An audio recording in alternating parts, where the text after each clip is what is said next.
All right, we're live. Welcome to the 8 a.m. Coffee Podcast. I'm here with Paul Moody, all the way over there to the right, as usual. And then we have a special guest this morning. This is Zack Roskop right there in the middle. How you doing, Zack? I'm doing excellent. Thanks for having me. We are super excited. We are super excited. I am not talking because I can't walk and chew gum at the same time, but I am trying to share this podcast on the Facebook Yeah, I will say or the face space. I'm still using the free trial size version of this Ecamm Live thing. So we have their nice logo down there. We've been advertising for them for about 6 episodes now, but that's why we have to do all this. Hey, there we go. Hey, I did it. Yay! We did it. So Zack, what's going on this morning? Oh, not much. Just getting the day started. Normally I have been a early riser. I tend to get up pretty early and at it, but it's been so crazy this last week, with all this coronavirus stuff. It's like I don't know what day it is. I don't know what time it is. I can't get a good night's sleep. It's just been a crazy whirlwind. So it's kind of it's just been strange like that. You know what I mean? A friend of I actually said yesterday, everything in my life lived and died by my calendar. Yeah. And I haven't used or looked at my calendar in 12 days because it's like nothing matters except for what's happening today and maybe tomorrow. Yeah. Because it's like you can't make plans for the future. And I think that's been one of the toughest parts is just that uncertainty of the future, of everything you make plans for could change in a day. Yeah, absolutely. Well, I know that Yeah, you go ahead, Paul. Well, I know. I mean, it's more than just a day. It's almost like hour by hour at this moment. I know. So, anyways, that's all I had to say. Yeah, What was it, Asher? You were in a flow, and I just totally you're fine, interrupted you're you. fine. Zack, I know that you have been staying pretty busy though with some of the things that you had already been doing before, and that's kind of morphed and stuff. Will you just walk us through, like, I guess, introduce Knox Brew Tours, because that'd be a good starting point, and then kind of tell us like how that's been changing and different since this whole Corona thing. Yeah. So similarly to Paul, I'm struggling here to walk and chew gum at the same time. I just pulled up the Facebook Live and it was yelling at me, but it was what we had just said like 30 seconds ago. Oh no, So that's it the was a worst. bit confusing. Yeah. So obviously we're not running guided brewery tours in the traditional way that we've always done it, which is a group of people on a small bus. We drive to each brewery, we go check it out. We go to the brew houses, all that kinds of good stuff. So we want everybody to be safe. And so it was about 2 weeks ago we decided to follow the safer at home order, of course, because we want to do what's best for the public. And we shut down the tours.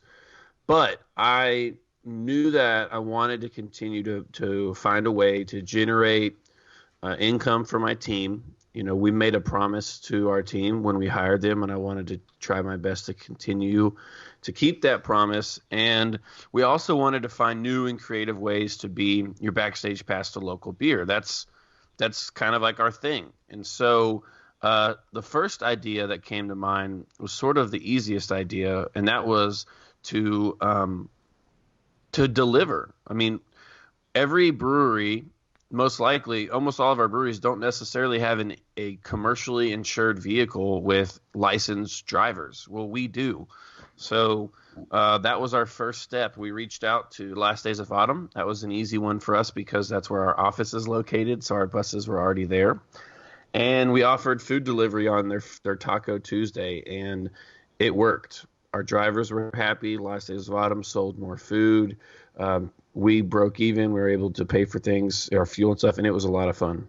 Yeah. Hey, don't just like put Last Days of Autumn in a corner with tacos. If you have not had any of that other food deliciousness that comes out of that kitchen, Yeah. they have like the ribs, Oh, like yeah. the Philly, the only interjection I'm gonna make while you No, I love it. We're actually going to be delivering for their shrimp boil this Friday. because their shrimp boil is fire. They do this Knox hot shrimp. It's so good. We're also delivering for Balter Beer Works on Wednesday. They're going to be bringing back their nachos for one day only. You can only get them via delivery on Wednesday. And then Thursday, we're delivering food and beer for a Bridge Beer Company as well. So, I never thought I would get into the delivery business. I used to deliver pizzas when I was like 19 years my old. gosh. It's one of the ways I paid off my student loans was Well, delivering pizzas. I was also going to say we both worked at an old Knoxville favorite that is gone from Knoxville now, and it's Yeah. Bellacino's. Yes.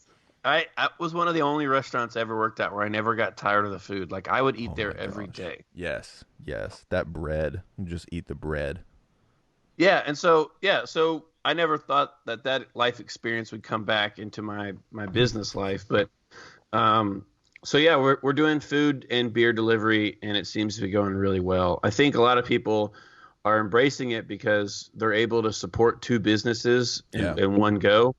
It's not just supporting Last Days of Autumn; it's supporting Last Days and Knox Brew Tours, and so I think that's been really special. That's one of the things we've also we busted out digital tours and tastings. We've done those the last 2 Saturdays. And what I think's made those unique is that we've told people ahead of time what beers we're going to be featuring and giving them enough time to go and purchase those beers curbside to go at the breweries and then join along with us and drink those beers as we are drinking them live with the brewer or the owner. So those have been a lot of fun too. That's awesome. Well, I know Asher wants to get into beer really quickly, but I'm going to ask you one thing before he starts talking about just beer nonstop. Do you think this is going to change your model at all for future? Like, do you foresee after Rona has gone away, that yes, that is how I'm referring to it right now. Every time someone coughs in our house, we're like, "Did you got the Rona?" Yeah. So do you think that it is going to be one of those things where you either pick up beer on the tour and then give them something after, or a way for it to grow and expand what you guys are doing right now and able to honestly just reach more people? Because you've got people like us, right, with, not to say a massive amount of kids, but a massive amount of kids. And then you have, even parents and things like that, or single people, or whatever your issue is that you can't get to you physically, but very easily digitally. What's your plan on that? That's a great question. So something that real quick side note, you said after Rona, people are actually starting to use the letters BC and AC. And I'm not kidding you. This is a thing before coronavirus and after coronavirus. Wow. And this is a great question to give an example of that. So, like, for example, Paul could have said, so BC, you only ran bus tours. Well, how's your business going to change AC? So just be on the lookout for that. People are starting to use that, which is kind of fascinating to me. It does take a lot less time to say BC and AC, so I like the brevity. Yeah. So to answer your question, I undoubtedly believe this will change our business in a couple of ways. One way it's going to change our business is under the surface, in a way that most of you won't ever see or notice, and that is that I think we're learning how, as a business, we can be very efficient. It's caused, I think, things were going really well, and so we weren't as tight on our budget, and we weren't as tight on the intentionality of how we spend every dollar. And I think after this, realizing that we can still make things work, but in a much different way, and to really, I think that's always going to have an impact on me. Being debt free, having an emergency fund, really asking ourselves, is this something that we need to spend this money on or not? That's one way we're going to change internally. Externally, just a quick example of that. A friend of mine owns a restaurant, and never in a million years would the kitchen staff go wash the dishes. They would tell you to get out of here.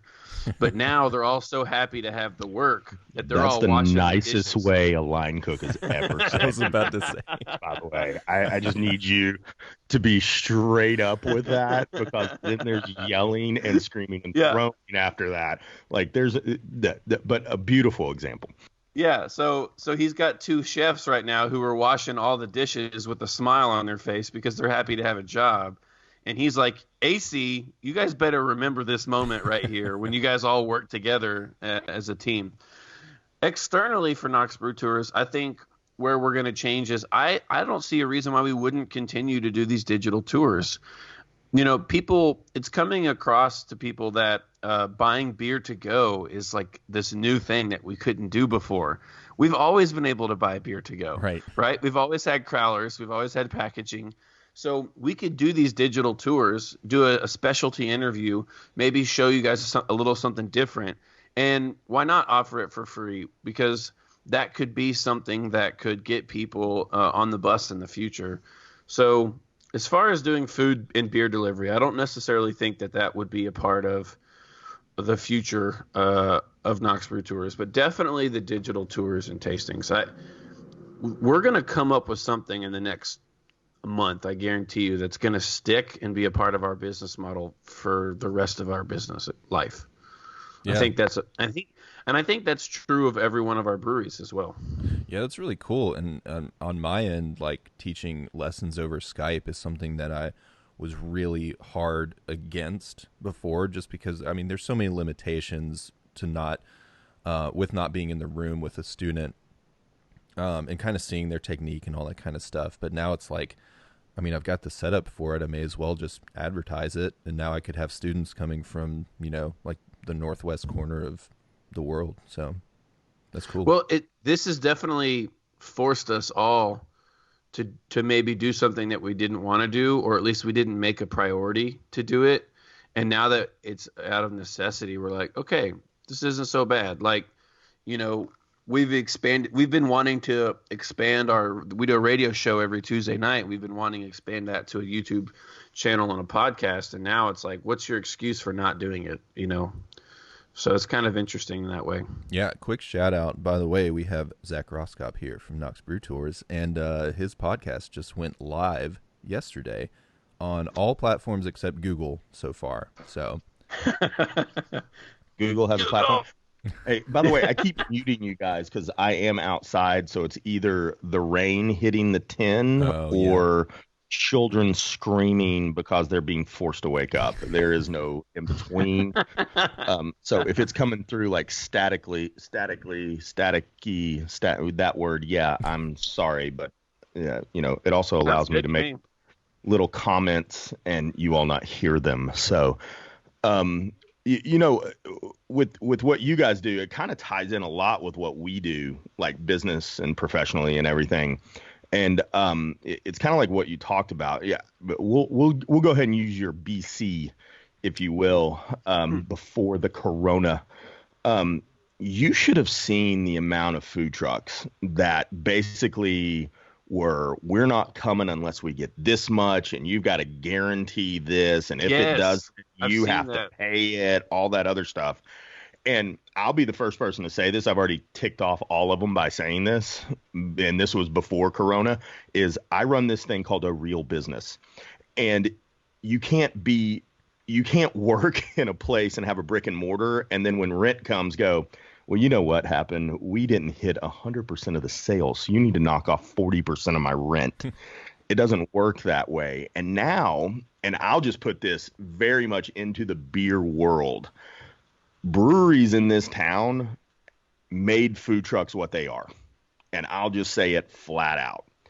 And I'll go on record right now saying that the trucks need to do some love for them right now, which is while they're doing this delivery and all this other stuff, we need to show up. Now, Last Days of Autumn, they have their own food, and it is fabulous, fantastic. But I mean, you're looking at everything in South Knoxville as well as Crafty, and all the breweries. I don't know them all, but a far majority of them that was their food service operation, were trucks. And now it's kind of like they've all been abandoned.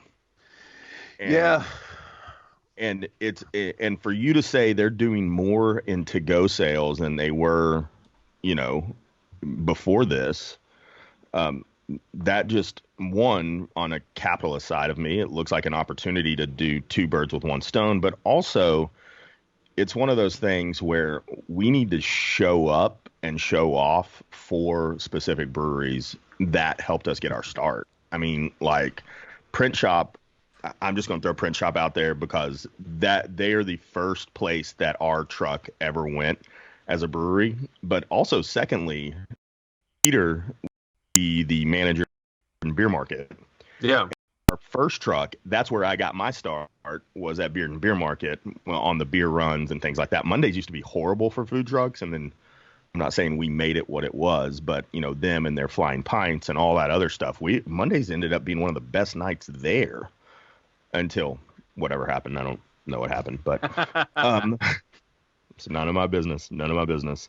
But I mean, like, I'm really impressed with everybody that has actually kind of come together in this, and it's like everybody's getting a piece of the pie still. Like, let's not deny that, but it's also, do I have to get the biggest piece of the pie, or are we willing to share at this moment? That's probably the most impressive thing I've seen out of businesses across the board, that even though I am a pure capitalist, I've always said this, and I always will be one, but with other people not having money, you've heard me say this too, Asher, if other people don't have capital to spend, then capitalism doesn't work.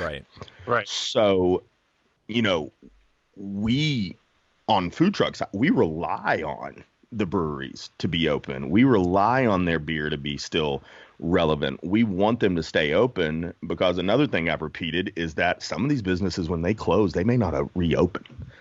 Like, it is a very real thing that it may not be physically possible for them to reopen. So what you're doing is amazing. Like the beer deliveries, like, I just wish you delivered to West Knoxville. Well, that's gonna happen, man. Yeah, well, I mean, I saw a certain brewery that's downtown, that's out west, that's doing delivery now too. So Crafty is. Yeah. Well, we are going to be doing food delivery for Abridged on Thursday, and that'll get out west pretty far. And then we're actually looking at partnering. Last Days of Autumn is looking at partnering with Knox Hops, which is a hop farm off Middlebrook and Cedar Bluff. And we're looking at doing beer and food delivery from that farm.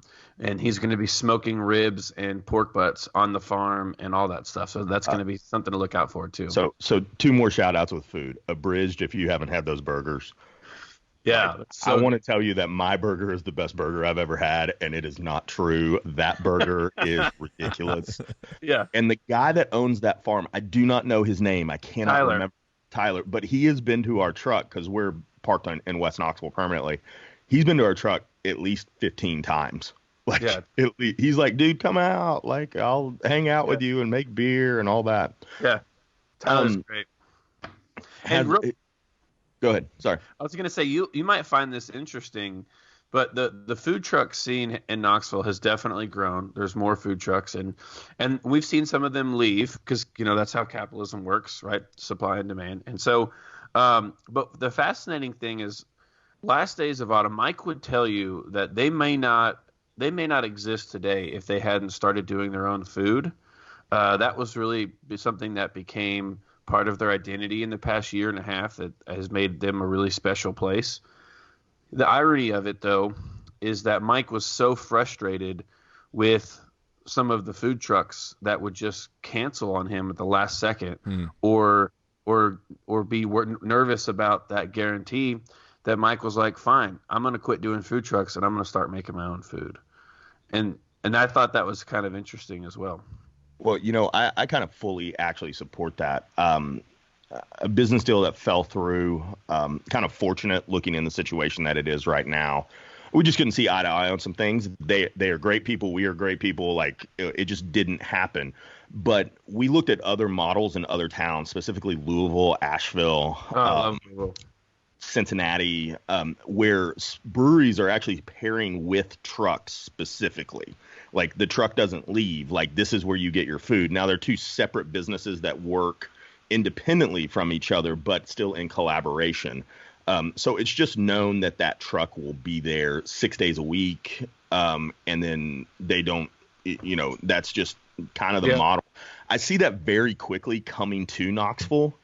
I'm surprised it hasn't happened yet, honestly, but specifically because Highwire in Asheville, that's what they do. They have one specific truck that's there permanently at one of their locations, because I'm pretty sure they have like two locations in Asheville. Yeah, 2 locations.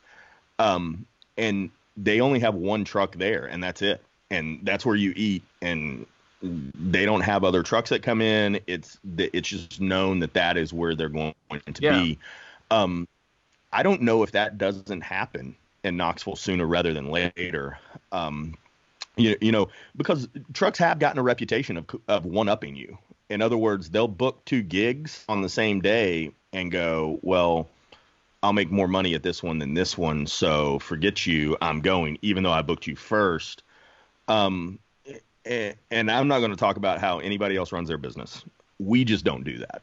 Like, if I tell you I'm going to be somewhere, we're going to be there. We're not going to back out on you. And that's just what we do. And I'm not – you all go look at Facebook reviews on your own. Like, you look at Yelp reviews on your own. Look at Google reviews on your own. I am not name-dropping anybody, but most people in town that eat off trucks know the ones they are, and it just is what it is. And unfortunately, currently, it's coming to bite people right now. It really is. People are like, well, you weren't here for us before. Guess what now? Yeah. Sorry, but I'm going to give it to this guy who always showed up. Even in the bad things. I mean, there was a night at Beard and Beer Market. I sold $7. Mm-hmm. 7. Yeah, it was horrible. But it was January, and it was freezing on a Monday, and I still showed up. So, my girlfriend was bartending at a place. I won't say where, but it was a place that booked food trucks. And it seemed like every week I would say, who's the food truck tonight? And she would say, they canceled because of a family emergency. And for a while, she always had a joke. I hope no one in my family opens a food truck, because I don't want to be the family emergency that it seems like they have a lot of family emergencies is the kind of the joke she was making.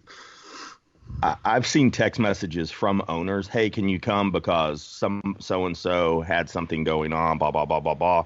And I'm like, well, according to their Facebook, they're at the UT Agricultural Gardens doing a catering right now. Yeah. I actually thought about this. You would love this. I actually thought about starting a food truck called Emergency Food Truck. and we make something like a barbecue that can be reheated kind of quickly. And we sit there and wait for someone to call me to say blank and blank cancel. And I'll be like, we're on the way. We'll be set up in 45 minutes. Our next concept, I'll even go ahead and tell you what it is. It's called Fry-Yay. Okay? Ooh.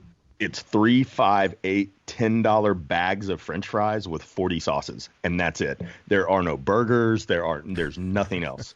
I love that. Just salty fries. And we come in at like 11 p.m. and just open the door and just make fries. I love and that's it. Because what are you going to do? You're going to come up and go, hey, I want the $3 bag. All right, boom, here. Done. 10, boom. And like Five Guys, you open the giant bag of French fries on the table and just eat. I love it. The question isn't what do you want, it's how much do you want to spend. Yeah. And I love that. Yeah. It's super simple. My dad and I, when I was younger, wanted to start a restaurant called Dozen Dogs. And it was just hot dogs and French fries, but there was 12 different types of hot dogs. And that was it. It was hot dogs, French fries, and milkshakes and a soda. Like that was the whole menu. And if you came and got a dozen worth of dogs, like on your way to a soccer practice or whatever, it was a little bit cheaper. You could order dogs by the dozen. It's called Dozen Dogs. That's what I used to like to eat before soccer practice was a hot dog, and then just run around. Let's shift gears and let's go into what Asher really wants to talk about right now, which is You make it sound BEERRUN beer run. Let's you go. make it sound like I'm obsessed. I just haven't had a beer since this whole thing happened. Like and I miss going to like Abridged, especially because Abridged is like 6 minutes away from here. So Dude, I will bring you beer on Thursday. okay, perfect. I am also going to tell you that I may or may not have drank straight out of a growler last night. So we're just going to talk about that. So, hey, it is getting a little loud. I may move in. So Okay. just Honestly, it's not terrible. it's not. Yeah, Okay. Especially All right, as cool. you're muting and unmuting, but when you unmute, it's kind of a cool backdrop. I love that you're able to be out in nature. Well, we live on 7 acres. So Nice. I'm realizing now that wearing a black shirt was a bad choice You're for just me. you're So just a I don't know, floating but head. you are a talking head. Yeah. I kind of like it. When you move out, yeah, there you go. Looks good. Yeah, well, you kind of set this up like I'm going to talk about beer for like 30 minutes, which I won't, but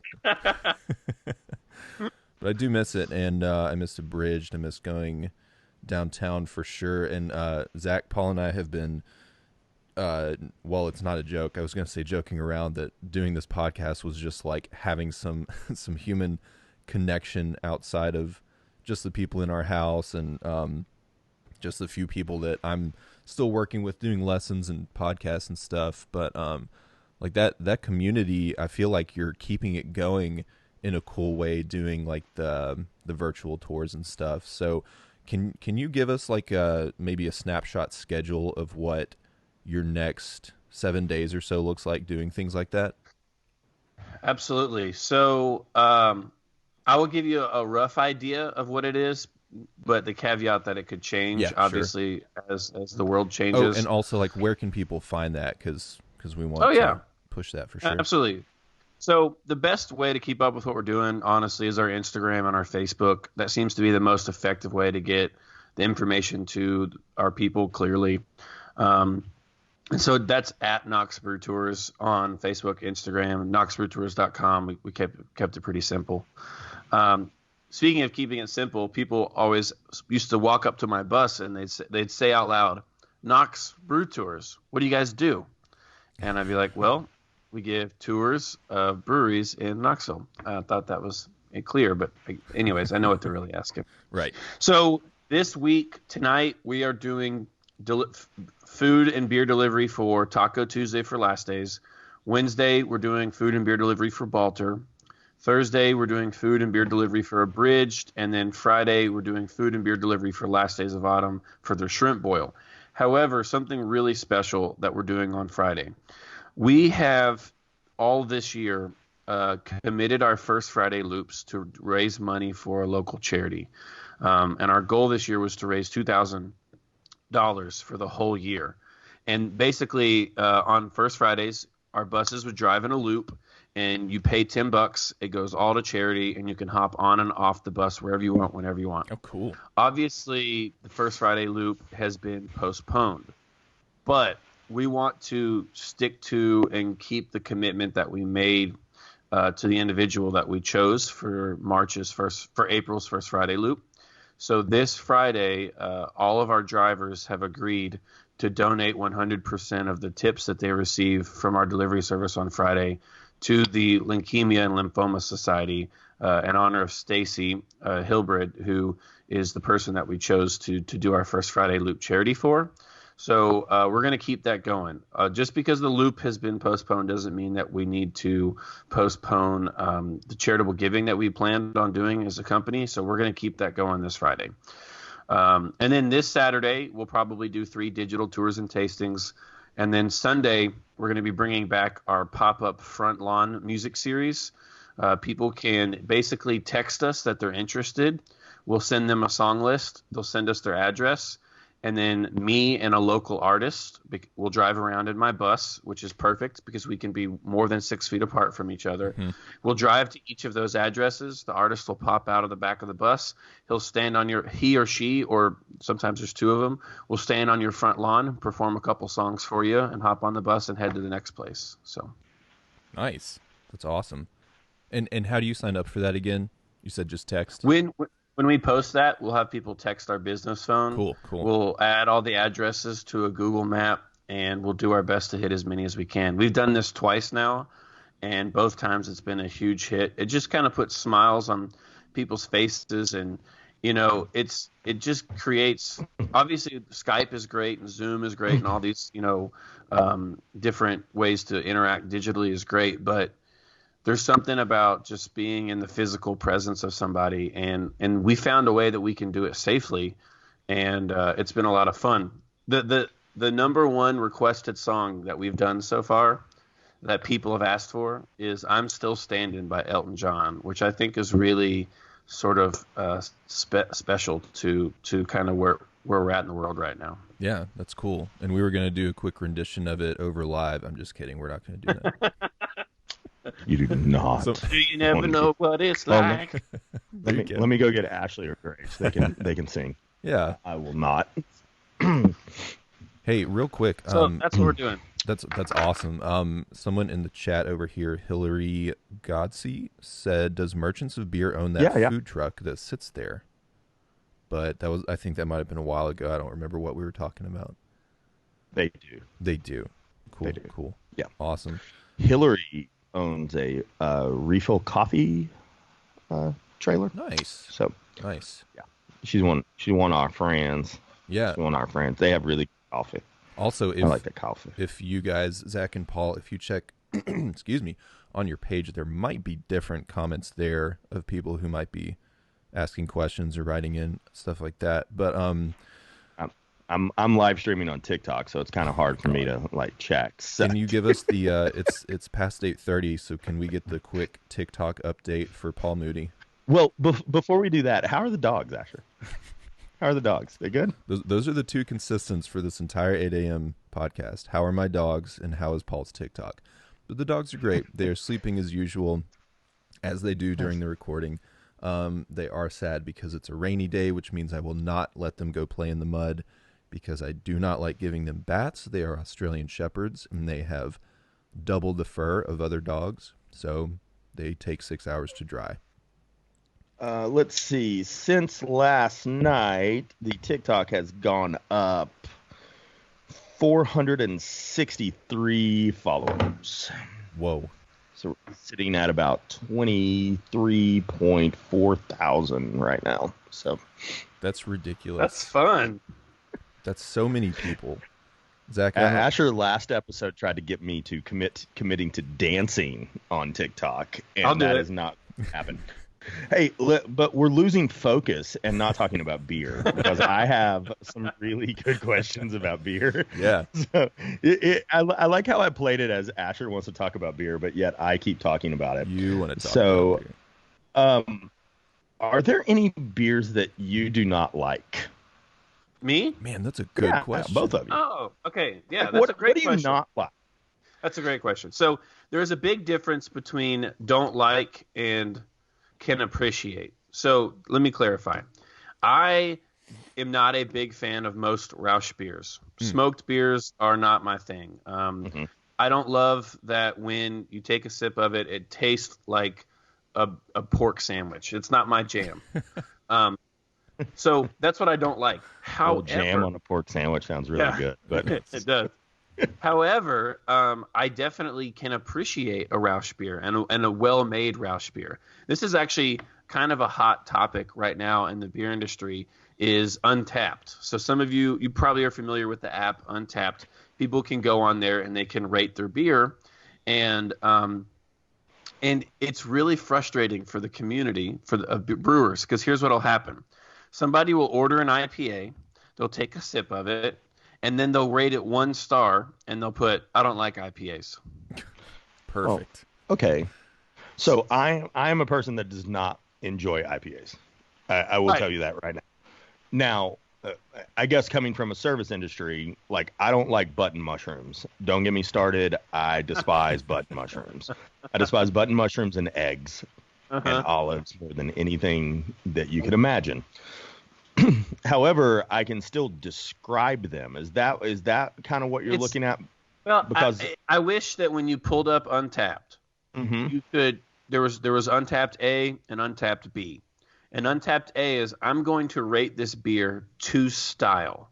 I'm going to rate this beer based on the guidelines for that style of beer.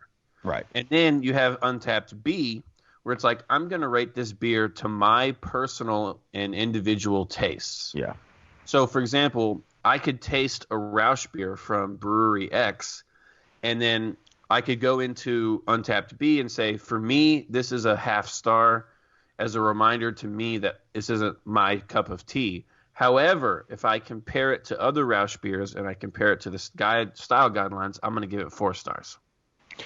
well, beer has become a lot like food, where everybody is an expert and they're not.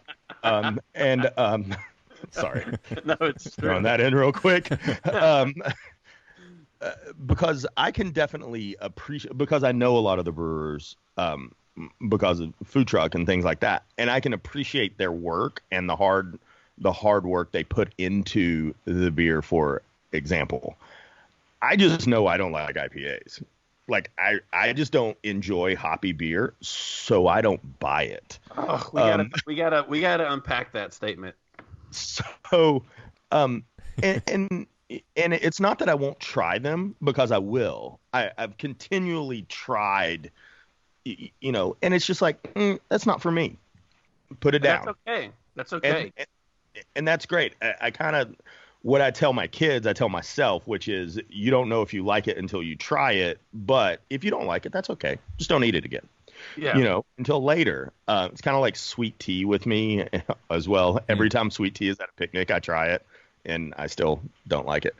But so unpack the I don't enjoy IPAs. I can't wait. Okay. So real quick, one thing that this is sort of my campaign, if you will, and then I'm going to hit the IPA thing real quick.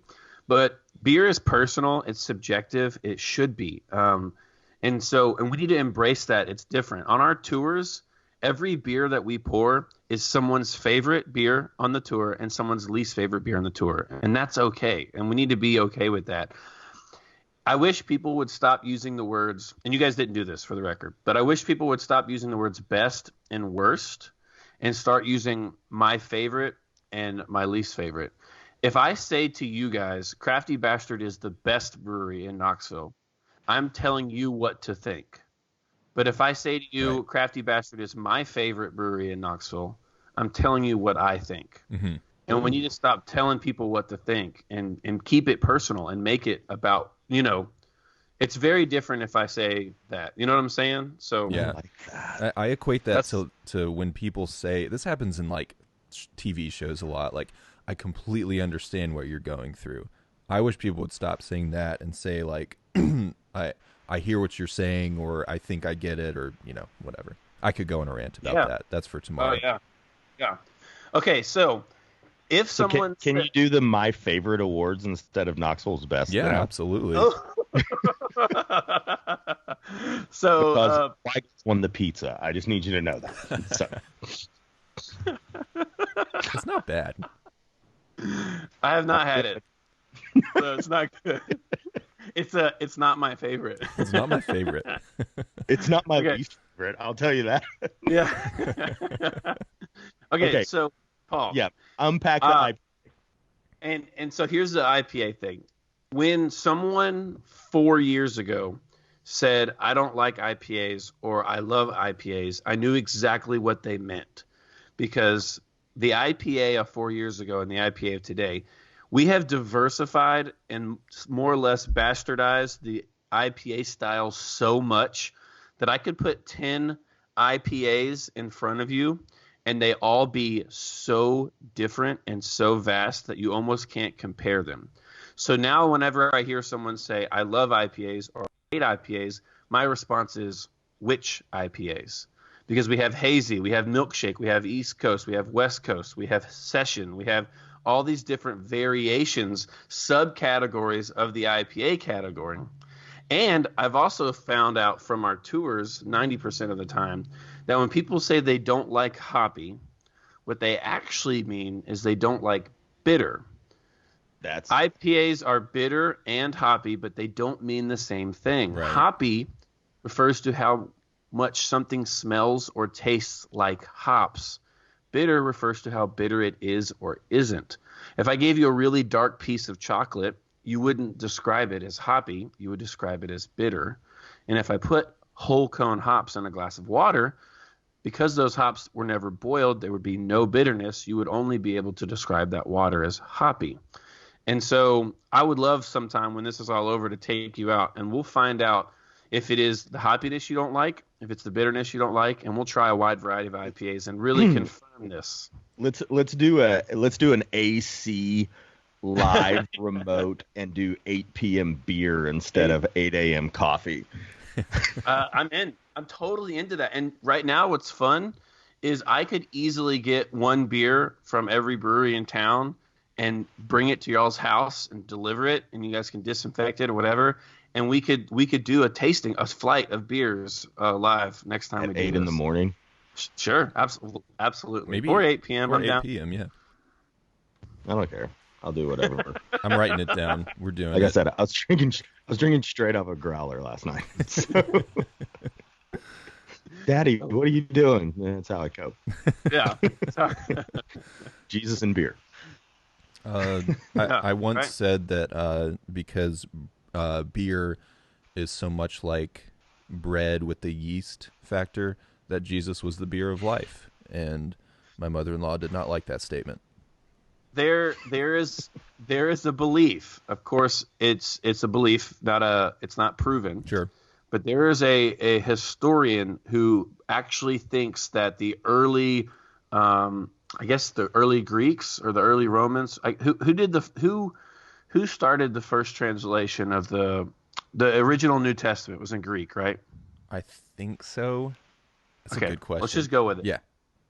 So they're saying that the earliest people actually translated Jesus' first miracle of turning water into wine, that they actually made it wine because they wanted him to come across as more highbrow and not as much of a common folk. And that this historian believes that if you look at all of the alcoholic beverages that were in Mesopotamia at that time period, it's actually way more likely that Jesus converted water into beer for his first miracle than wine. Interesting. Just a thought. I like that Jesus was common folk. I will throw that out there. Yeah. I need that to know. I need everyone to know that. I thoroughly enjoy that he was common folk. Yeah. 100%. Also, this may have been the only time I've used the phrase Jesus and common folk in the same sentence. Well, I mean, the foundation of beer, actually the foundation of alcohol, period, was to make water that was unsafe to drink safe to drink. Right. Because especially with beer, when you boil it, you're killing stuff. And then when you're adding yeast, that fermentation is going to kill bacteria as well. And so one of my favorite sayings is this old German saying that says, in wine, there is wisdom, in beer, there is strength, and in water, there's bacteria. So what are your favorites? Because I don't want to be negative, so I'm not going to ask you what your least favorite beer is, but I will ask you what your favorite beer is. Or maybe like, in this, what do you enjoy and what do you not enjoy as much? And the second question is, what non-brewery beer is a regular drinker for you? Ooh, I bet I can answer that. Oh, like what do I drink outside of beer? No, Or- like or non-local. outside of local breweries. Oh, okay. Great question. Okay. So my favorite two beer styles right now, if I go to any brewery in the world and they have these two, I'm going to get a pint of each of these every time, no matter what. Number one is ESB. So ESB is one of my favorite styles of beer, and people always want to know what ESB stands for. I'll keep this short, but it stands for Extra Special Bitter. However, that's a translation error from Old England English to American English. At that point in time when this beer style was created, bitter just meant beer. So it's not bitter the flavor. It's just extra special beer. That's why a lot of breweries will never spell it out. They'll just put ESB and they'll leave it there, because if they spell it out on the menu, people are like, no, I don't want that. Oh, It's they'll get bitter. freaked But out. but it's not. It's very balanced. It has an amazing, it's got the yeast present, the water, the malts, the hops. It's all very balanced. I always like to say, if an alien came to Earth and said, what is beer? And I couldn't do anything but push a pint in front of them, I would give them an ESB. My second favorite style right now is lager. Any lagers. I am down for the crushable, drinkable, chuggable, just crisp, clean, delicious American craft lager. I mean, your lawn mowing beer, sitting by the pool beer, on the golf course beer, fishing on a side of a bank beer. I mean, I could get a case of lager and crush it. So those are my two favorite styles right now. Hey, real quick, Garrett Thompson said it sounds like Untapped just needs to rephrase their wordings instead of having stars. And Steph Cabell said Untapped just needs a personality test before allowing users to participate. That's a cool idea.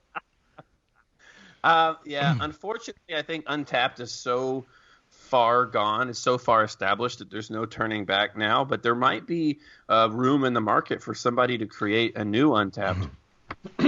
Is it like the Yelp of beer? Is that what that is? It's sort of like the Yelp of beer, but it's more about people who are like checking in to these beers, and they earn badges, and it's like a way to sort of rate beers, but also to keep track of what you. So like basically it's kind of cool. Like, let's pretend 5 years ago I was at a brewery in Savannah and I tried 3 of their beers. When I go back to that brewery, I can check in and it'll say, last time you were here, you tried these 3 beers and this is how you felt about them. So it's kind really of cool.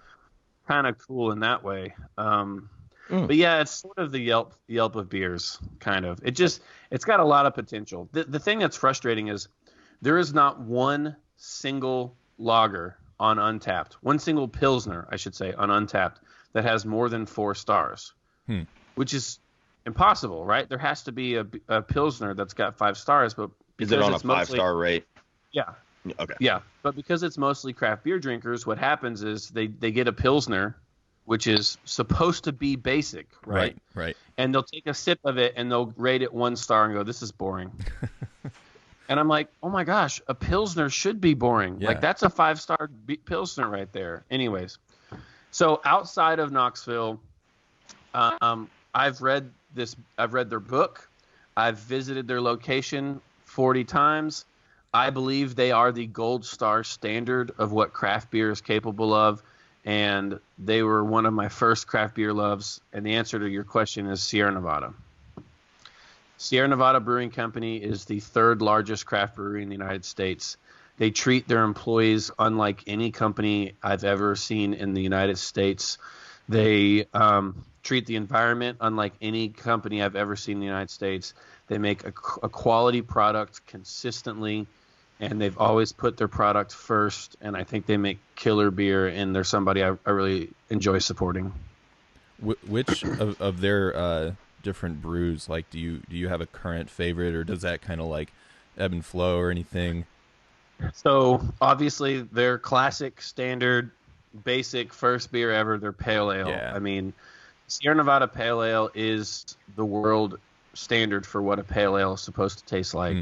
And then they also have a Sierra Vesa right now, which is their classic light lager, which is banging as well. And I love what they do as a company. I think they're the example of what craft is capable of. And sure, I can make the argument that they're not a craft brewer anymore. They're making millions of barrels a year. They're a giant factory, for lack of a better term. But what they're doing with that product and how they're treating people and treating their team is the craft beer culture, and I think it's really special. Yeah.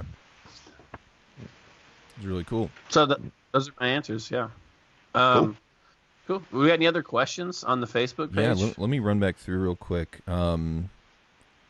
Asher's really good at checking. I just kind of don't look at it. Steph Cabell said, Pilsners are like bass players. If you don't notice anything terrible about them, they're great. Man, I was going to say... She is so true. Yeah. I was gonna say like Pilsner is probably my least favorite to have as just a beer, but they serve such a great purpose to me. Like if I'm eating something, and I don't want the beer to be too flavorful or extreme and kind of color like what I'm eating, then Pilsner all day, or like a lighter lager or something. Yeah. Yeah, Paul, Garrett described Untapped as beer, a Yelp for beer with Foursquare. Yeah, Hmm. that makes sense. Yeah. Um, what are SN beers? Sean Kerr says I always use. Sierra Nevada. Oh, makes sense. Um, I was gonna guess though, because Paul asked a little while ago, what you drink that's not like a craft or a local kind of thing. Is Yingling still an answer for that for you? Absolutely. Yingling was my first craft beer love. I was 20 years old, and I had a roommate that was 24, and we begged him to go to the store and buy us beer. And the only beer he would buy us was Yingling because it was his favorite. And so I was pretty upset about it at the Legit. time. And then I loved his conviction, right? He's like, Yingling's the best, and so I'll buy you beer, but only the best. And it was when I eventually turned 21, I wanted to go drink in public like all young, dumb 21-year-olds do. And the only place that I could find that sold Yingling was Beard and Beer Market. Yeah.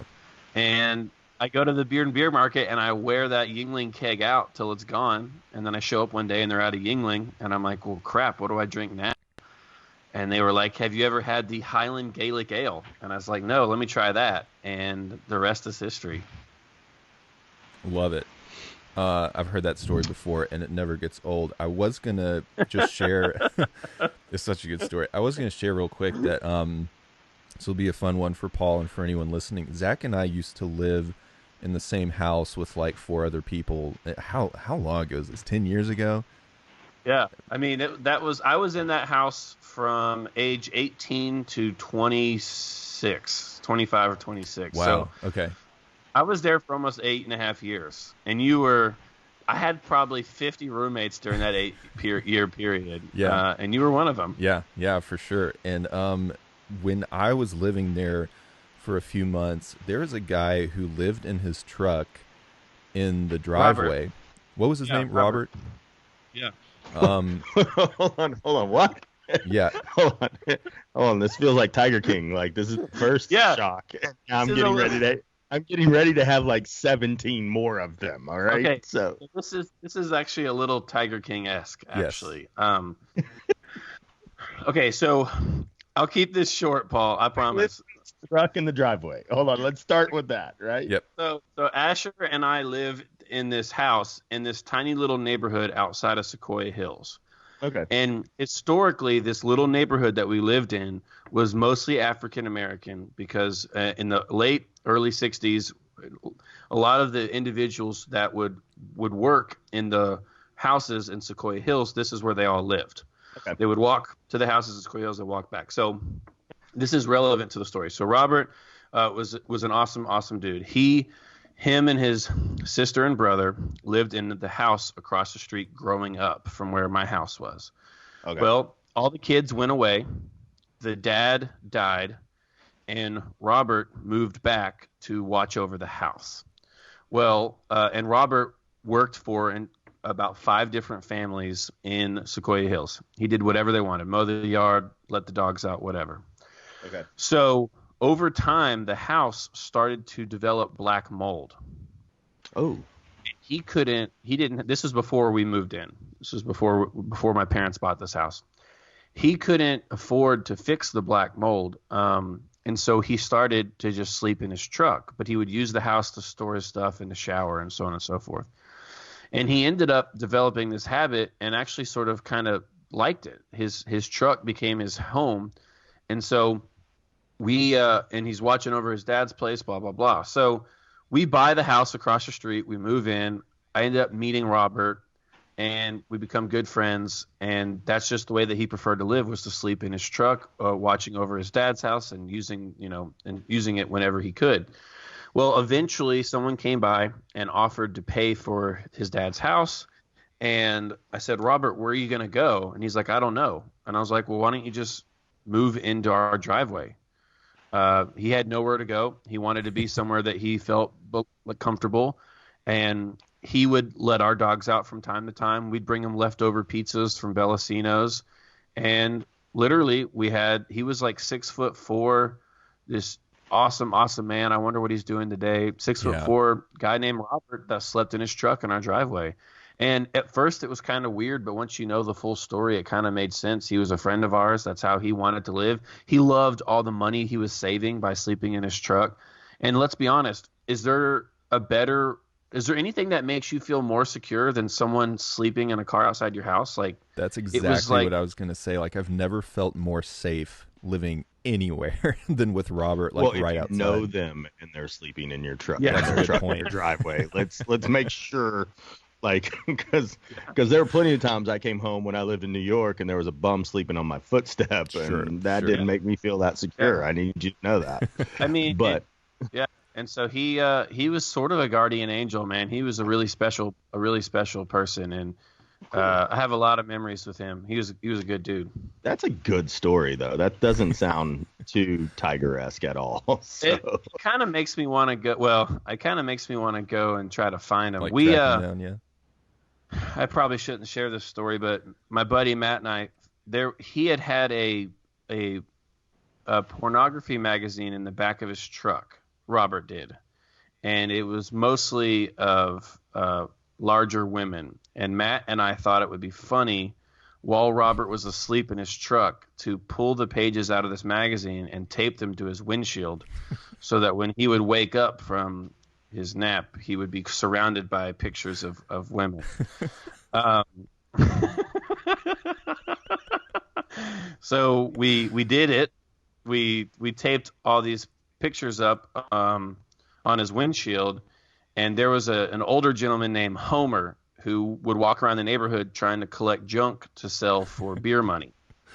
And Homer's walking down the street. He was about 82 years old, and we're like, crap, Homer can't see all this, porn that we taped to this windshield of this truck. So we ran across the street and started ripping all the porn off, which of course woke Robert up, and he was like, what the hell is going on right now? So there's a lot of crazy stories like that. That's hilarious. I never heard that one, but I did hear from you and Matt and another friend of ours, RJ, confirmed this, because I did not believe it. That at one point there was a party at that house, and Robert picked up like 2 full kegs worth. Yeah, so that's Roskopalooza. Just one of the strongest dudes. What? Robskopalooza? Yeah. No, so my last name is Roskop, and we had okay, we had a party called Roskopalooza, and I have some serious regrets there, but that was a killer party, and we had bought 2 kegs from Beard and Beer Market, and RJ asked Robert if he would help RJ carry one of the kegs in, and Robert's like, no, I got this, and reaches into RJ's truck and picks both of them up, 2 full kegs, and just carries them in and sets them down like they were 10 pounds each. I mean, it was just ridiculous. I remember like moving in and just going from roommate to roommate at the time and being like, wait, is this story true? Is this story true? Yeah. I was like, were y'all just partying really hard? But well, so we did have a party one time that got busted by the cops. And it was really funny because we let the police officer come into our house, which was, probably a mistake. And he's like scanning the room to see who looks like they're 21 years of age or older. Mm-hmm. And he's like, I'm going to need to see your ID. I'm going to need to see your ID. I'm going to need to see your ID. And then there's Robert, and he goes, you're fine. I'm going to need to see man. Every party that the cops came to at my house, they'd be like, can we come in? Not without a warrant. They'd say, how old is everybody in there? They're at least 26. That was my answer every time. Like, they're at least 26. And then I had one try to walk me off our property. Like, he started walking down our driveway, and then there was a little turn, and then it went into the neighbor's yard. And he walked down, and he goes, will you follow me over here? And I was like, nah, my property ends right about there. I'm good. and And then I apologized to my neighbor for waking his pregnant wife up. And she said, I'm not pregnant. And I said, my bad. Might want to rethink that whole situation. Ooh. And they still live at that house. Whoa. We just sold that house, by the way. But we made up. Like, we're good now. That's good. That's good. There's redemption Like, for. we're good. There's not often redemption for that kind of story. Well, she told me, she was like, you said you're having a little get together. And my response was, I can't help it if I'm popular. And like at that house, you can park 45 cars in the lawn safely. So, and it was on the bus line. So people were like busing in from campus and everything. So we didn't want anyone to call the cops on Roskopalooza, so we just invited all of our neighbors. well, that's how you do it. Well, I invited them. They just didn't want to come. Yeah. They would have been. I mean, and I don't blame. Like, look. I was not the best human in my college days. So, Hands. it was a good time though. It was a really good time. Yeah. Looking back on it, nothing crazy, nothing too crazy and wild happened. It was just too many people, is what it was. Yeah, It was just way too many people in that house. Well, I learned the 3-step process to kill a party. All right. Step number 1 is remove the beer. So you just take the tap off the keg. That's step 1. Right. Step 2 is turn off the music. And then step 3 is turn the lights on. And that's the 3-step process to kill any party. That's the politest way you could say, get out of my house. I love it. There's see, he's nice about it. I end parties like I do conversations. All right, I'm done. Go. We're good. Well, Zach, is really cool talking to you.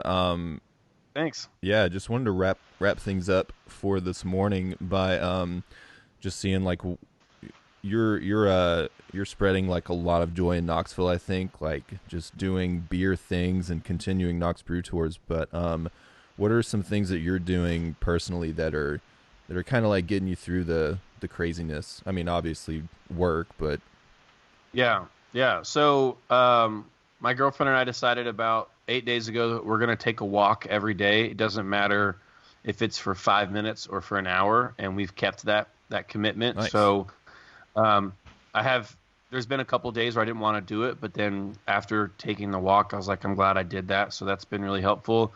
I borrowed a PlayStation 4 from a friend of mine and got the Skyrim and Grand Theft Auto 4.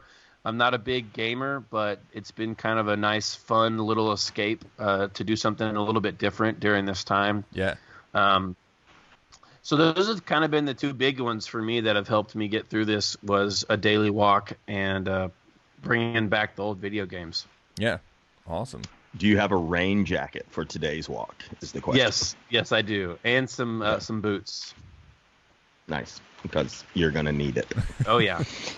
Yeah, I hear that over there for sure. Cool. Well, any closing thoughts? Thanks for asking. Yeah, for sure. I just want to say thank you so much for having me. I really appreciate it. This was a excellent start to the morning. Every time I'm up and I'm running around the house feeding the animals and doing the normal morning routine, and I see your guys' Facebook live feed, I always click it and have it in the background. I like listening to you guys talk about random stuff in the morning. So I appreciate you letting me be a part of it, and I believe that Knoxville and our whole country will get through this as long as we stick together, and I want to be a part of the solution and not a part of the problem, by practicing social distancing, but also by staying positive. And so I want to thank you guys so much for being a part of that. Love it. Hey, we appreciate it. We did just have like 2 other questions. Real quick lightning round. Steph said, I love the what's your favorite shower beer question from the pretentious stream that Zach did. So do you all have a favorite shower beer? I'll let somebody go first. Paul, Asher, do you guys have a favorite shower beer? Man, Shower beer? it's whatever's in the fridge. Every beer's good shower beer. I know it's kind of the cop-out answer, but it's true. I don't think I've ever drank a beer in the shower, so. You haven't lived. Do it in the morning. Call it an eye opener. Yeah, tonight. Yeah. Send pictures send a picture or it didn't happen. That'll be the new TikTok video. It's me drinking a beer in the shower. That'll be the first post to our 8 a.m. coffee page, which we finally made a Facebook page. It has nobody on it yet, but you can go search for that and follow it and find this wherever you find podcasts. I feel weird plugging things, but, it's out there. No, it's okay. It's out there. I feel weird plugging anything. Picture of the shower beer. It didn't happen. The last one on here. Go ahead. I was going to say, my favorite shower beer is any beer that's in a can, because I'm not about to bring glass into the shower. That's pretty much my worst nightmare. So first bit of advice is it needs to be a can. Okay. Absolutely. There we go. It'll sit better on any surface, and if you drop it, you won't, use your imagination. Yeah, there you go. Last question on here is from Sean. Any puppy fostering, Zach?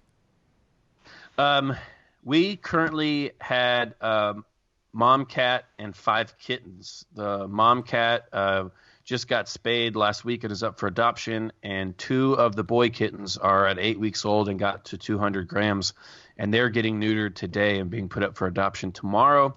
So we currently have 3 kittens at the moment. Sean's asking that question because we fostered a puppy that ultimately went to him and is living with him now. And so, Sean, thanks for asking that question.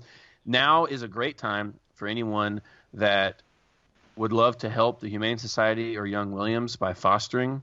Maybe in the past you haven't fostered because you work all the time, but now that you're home for the next 4 weeks, you could make a big difference and help out one of those shelters by fostering, which is, you're not their forever home. You're just a step on their journey, but you can make a big impact to finding their forever home. So thanks for asking that question, Sean. Yeah. That's a good shout out there. Way cool. I like that. Love it. All right. Well, we'll go ahead and sign off, and Paul and I will see you tomorrow. And Zach, we would love to have you back on sometime soon. Thanks, guys. Love you. Mean it. See you. And we are... Bye-bye.